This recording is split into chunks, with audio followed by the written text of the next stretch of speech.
Well, let the Maason Smith takeover officially begin. You are Locked On LSU, your daily podcast on the LSU Tigers. Part of the Locked On Podcast Network. Your team every day.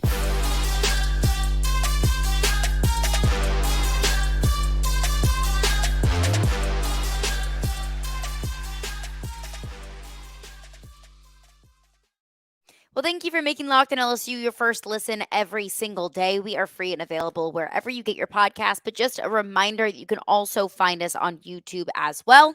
My name is Caroline Fenton, and I'm your host, as I am every single day. You can follow me on Twitter at Caroline Fenton1. You can follow along the podcast for updates. However you listen, wherever you listen, whenever you listen, however you interact with the podcast, like, comment, subscribe, rate, review, all that great stuff. Just appreciate you for being here and always appreciate you for making Locked On LSU your first listen every single day. But let's get into it because we got some really good and encouraging news late last week and over the weekend when Maason Smith took to Instagram and posted with the caption, "The takeover begins, all caps, fully cleared," which is great news, wonderful news for a few different reasons. One, first and foremost, it's Maason Smith. I mean, I think that we were all intrigued and excited and encouraged about what Maason Smith could have been this past season. Of course, in 2021, his freshman season, he showed glimpses of what he could be. And then add another offseason in the weight room, putting on weight, understanding the expectations of being an LSU football player, even though it transcended two different coaching staffs, it's still, I think everyone was poised and ready for a Maason Smith breakout season that we were honestly robbed of. Tore his ACL in the first defensive series against Florida State in a celebration. And what could have been with Maason Smith this past season now remains a mystery. But at least we can continue to be encouraged and excited about what this season can be. So encouraged about that, of the potential of Maason Smith, of how prepped and ready we all were for Maason Smith to take college football by a storm, to be one of the best defensive players in college football this past season. Now, of course, you had a couple silver linings. I don't think that we would have seen Mekhi Wingo break out as much if his role wasn't, almost from the jump hadn't grown exponentially. When Maason Smith went down, Mekhi Wingo was really the next man up, and he embraced that role wholeheartedly. He was solid on the field. He was a leader off the field. He really was a very pleasant surprise, I think, to myself, but probably to you too. We didn't know what Mekhi Wingo could be, a newcomer in his second season in college football, transferring from Missouri. He was a transfer guy that really made a name for himself. So we got that from Mekhi Wingo this past season. We got this wonderful surprise, this wonderful silver lining of this dark cloud that loomed over this organization when Maason Smith tore his ACL and was out for the season. But he really was the silver lining. So now going into this season, not only is Maason Smith coming back, even a hungrier and even more ready than he was this past season, I have to guess. I mean, if I'm him and I was prepped and ready for a breakout season and I had to sit the bench for the past year, I mean, I am that much more hungry and that much more ready to prove what I can do. But you then pair that with Mekhi Wingo, who's coming in his second year at LSU, his third year in college football. He established himself as a leader. He established himself as a playmaker this past season. So you marry the two of them and you can think, well, this could be one of the best defensive lines in the country. I mean, I was looking at On Three's rankings, and this was put out earlier this month in May. And they had LSU's defensive line ranked as the sixth best in the country, citing the combination of Maason Smith and Mekhi Wingo, and bringing in Ovie Oghoufo and Deshaun Womack coming in this recruiting class. So we've got a bunch of pieces coming together, both known commodities in Mekhi Wingo, and I would consider Maason Smith still a known commodity, but what he can really be this season remains to be seen. But I think we're all encouraged. And then you mix that with some unknown commodities.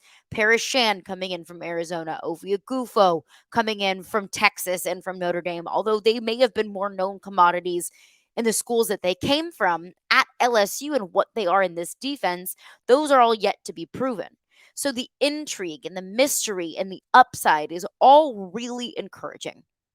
And I don't think that you bring back a Maason Smith and get worse.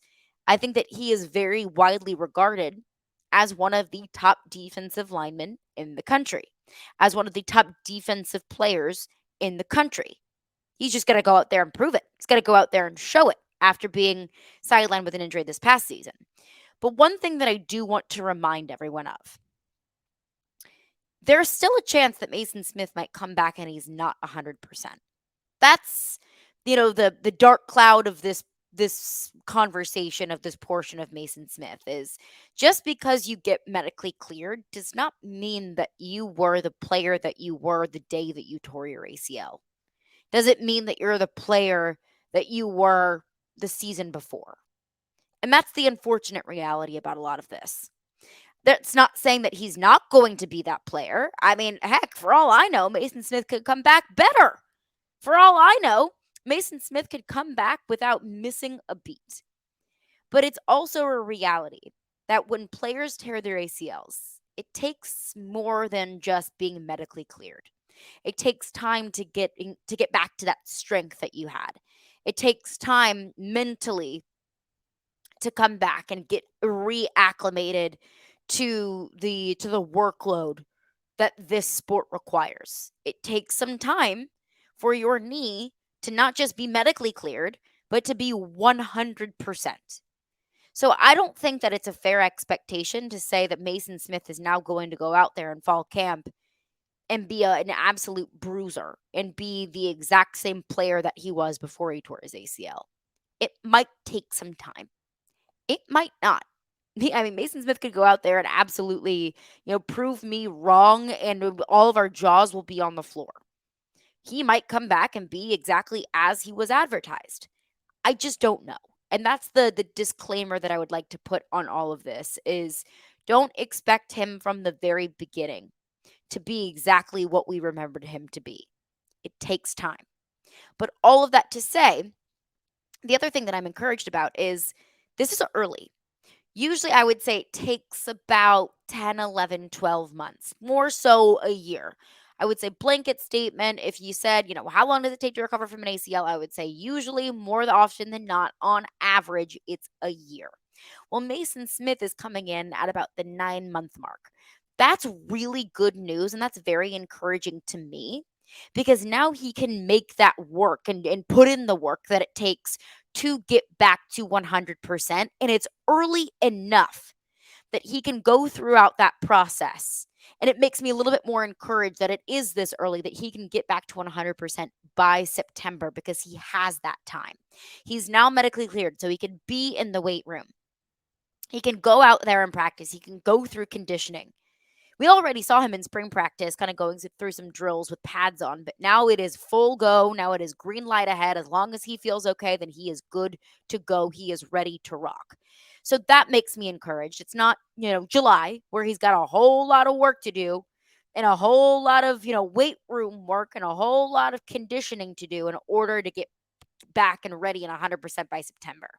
He's got 4 months, about, give or take, until first kick.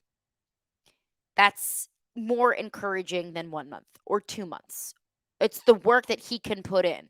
He can continue to push himself further and further and further, and he has that time to be able to do it. So Maason Smith, fully medically cleared. He is a go, and I'm so encouraged and excited about what this defensive line, anchored by him and anchored by Mekhi Wingo, can develop into.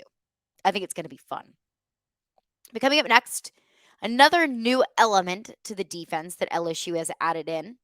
Not expecting to bring the same impact as Maason Smith, but he brings one of the most important things that Brian Kelly mentioned at one of his press conferences during spring practice. The one thing that he fears could get in the way of this team and a national championship is what this player brings. And we'll get into that coming up next. But before we do that, I want to tell you about Built Bar. So if you're like me and you're wanting to eat a little bit healthier, but you love your snacks, and you don't want to eat all the sugar and calories, then Built Bar is the perfect thing for you. They are the best tasting protein bar ever.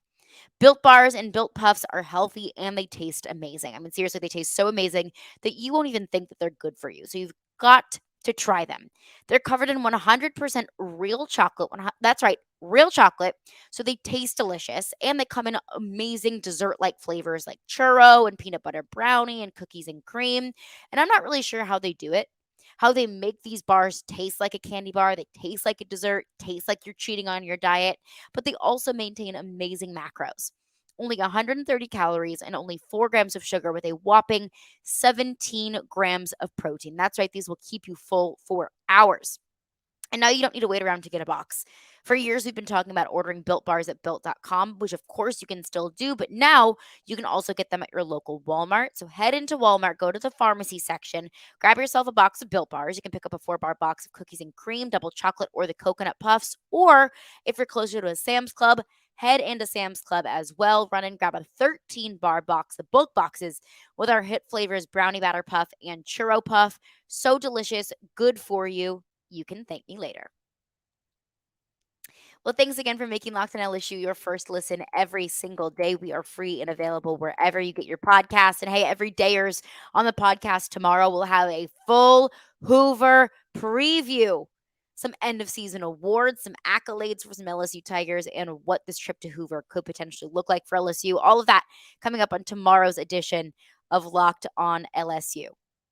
But Maason Smith is coming back, and that is not the only piece that is adding to this defense in 2023 because LSU also landed another transfer over the weekend, and that is Andre Sam, who has officially committed to LSU. Now, he is a 5-year college football veteran from Iowa, Louisiana, so a Louisiana local kid. He spent his first 4 years at McNeese. In this past season, he transferred to Marshall. So he is coming in with 5 full years of college football experience under his belt, coming to his 6th year at LSU. Don't ask me to calculate how many years of eligibility he has remaining. If I had to guess, it would probably be just 1. But again, like so many times I've said before, I don't know why it's the most difficult thing in the world to me to calculate that. I'm going to say this is probably his last year of eligibility. Don't quote me on that. I don't know that. But 5 years is a whole lot of time to spend in college football. But I guess that the 6th year is the last one. But again, don't quote me on that. But he had a standout year in 2022, this past season with the Thundering Herd at Marshall. He had 53 tackles, 32 of those are solo tackles, 7 pass breakups, and an interception. It was far and beyond his best year in college football, also where he faced some of his stiffest competition. Let's go back to that Marshall Notre Dame game. Marshall upsetting Notre Dame is a huge game, but also Andre Sam found a good bit of success in his 4th and final year at McNeese. Remember, McNeese came to Tiger Stadium. LSU hosted McNeese that year. That was his best game of the season in 2021. But on the season as a whole, Andre Sam led the Cowboys with 52 tackles and 3 interceptions. He earned First Team All-Southland Conference honors in that season. So Andre Sam is bringing in a whole lot of experience, obviously, with 5 years of experience under his belt, and also a whole lot of versatility. He's listed as a safety, but he's just defensive back. You know, he can play safety, he can play corner too if needed. So it's that versatility that I think is really important when bringing in guys in the transfer portal, because you're not bringing in guys, like Brian Kelly said, in this spring transfer portal period to be your go-to starting guys. If they develop into that, if they turn into that, then wonderful, amazing. You just found a go-to guy, a starter in the spring transfer portal period. But really, what these guys that come in the spring, per Brian Kelly, what they're looking for was depth. And to have depth and versatility in those pieces, especially in an LSU secondary that needs depth, that needs versatility, that needs guys that can play safety, that can play corner, I think this is such a key and important addition to this defense and to this secondary, especially because we've been preaching for weeks, for months, it feels like, ever since the beginning of spring practice, that LSU needs depth at safety. Greg Brooks, is out with it, wasn't out with an injury. Major Burns also missed a majority of spring practice with an injury. We expect them both to come back and make a full recovery and be consistent starters and contributors for this football team. But I'm not going to put all of my eggs in an injured basket.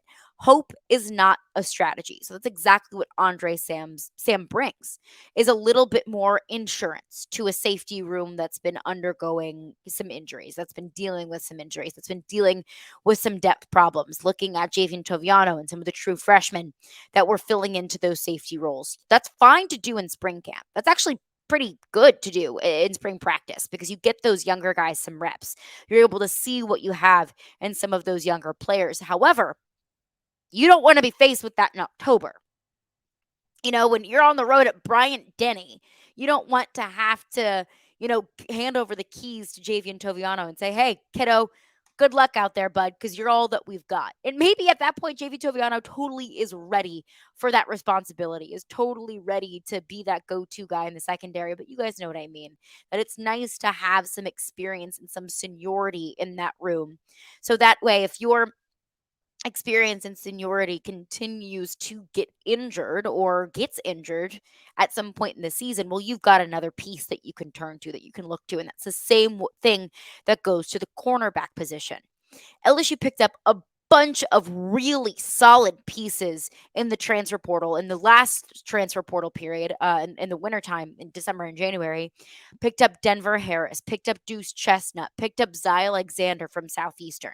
But you can truly never have enough corners, especially when basically, essentially, your entire cornerback room is made up of transfers, as it is made up of unproven commodities, at least within this football team, at least within, in Baton Rouge. So I think that Andre Sam, I don't think he's going to come in and be your starting corner or be your number one safety. I don't. However, he doesn't need to be that. He doesn't need to be your number one corner. He doesn't need to be your number one safety. What he needs to be able to do is help this football team if and when need be. And based off of his resume, that's exactly what he brings to the table. And also, the cherry on top, he's a Louisiana kid. What's Brian Kelly's number one priority? Keep talent in state and get in-state talent back in state. And that's exactly what they did with Andre Sam, the corner, the safety, the defensive back, whatever you want to call him. I'll call him a defensive back if I'm going to flaunt his versatility. The defensive back from Marshall and from McNeese State coming in to LSU, helping out the secondary in the 2023 season. Whole lot of action on the diamond over this weekend. What we learned about what really was concerning me this past weekend. Do I feel any better? We'll get into that coming up next. Some LSU baseball talk coming up next. But before we do that, I want to tell you about FanDuel. Y'all know that I love FanDuel because it is so easy and it is so stinking fun to use. So make a fast break to FanDuel during the NBA playoffs because right now, new customers can get a no sweat first bet up to $1,000. That is $1,000 back in bonus bets if your first bet doesn't win.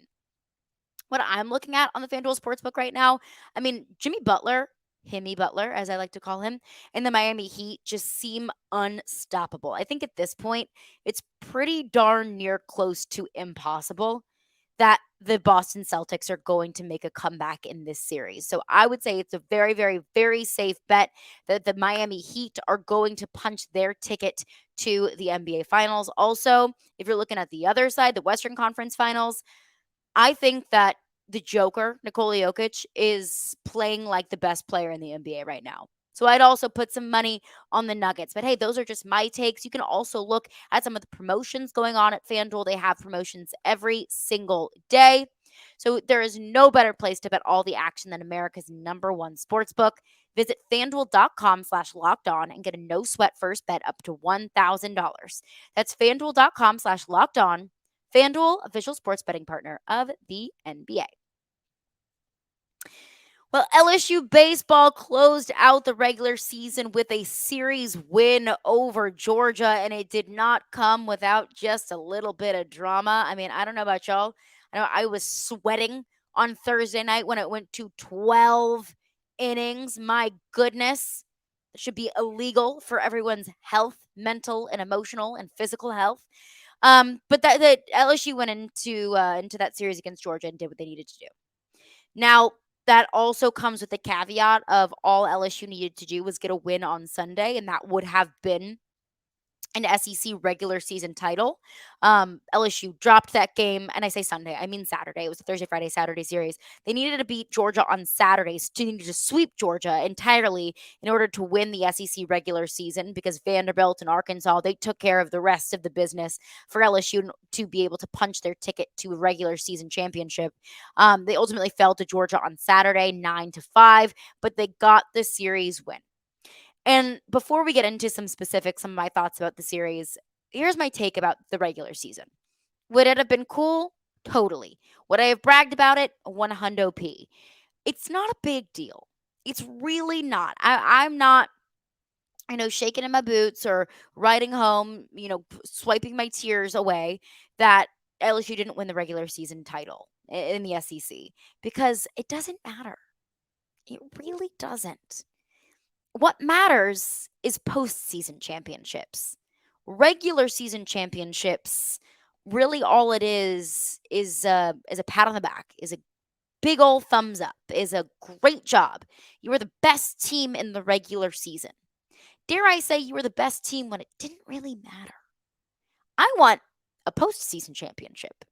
I mean, even an SEC tournament championship would be great, but that's not what I care about. That's not what I prioritize the most. I mean, in right field, there's not a billboard with all of the regular season championships. No, there is a billboard with every single year that LSU has won the College World Series. So while it's great and all, and while it would have been fun and all to talk about LSU's regular season title, I'm really not that concerned about not winning that. I'm worried about more important things. I'm worried about Hoover. I'm worried about a regional. I'm worried about a super regional. I'm worried about Omaha. And that's no disrespect to Arkansas and Florida, the SEC regular season co-champions, but I don't really care. I'm going to live, and I think that you should live too. If you're upset about it, I understand it. You're justified in your feelings. I'm not going to tell you how to feel, but I am going to tell you it's going to be okay. There's more important things coming down the horizon. But I will say this.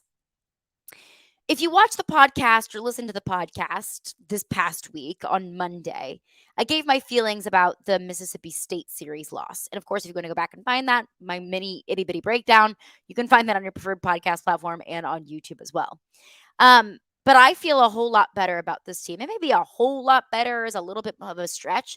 I do feel better about this team today than I did this past Monday. I feel better about this bullpen today than I did on Monday because against Mississippi State, it was a meltdown of epic proportion in that game 3 on Sunday. It was pitching that was so horrendous that you had a 9-run lead in the 5th inning and you lost. That was a massive red flag. And I said, I'm not hitting the panic button quite yet.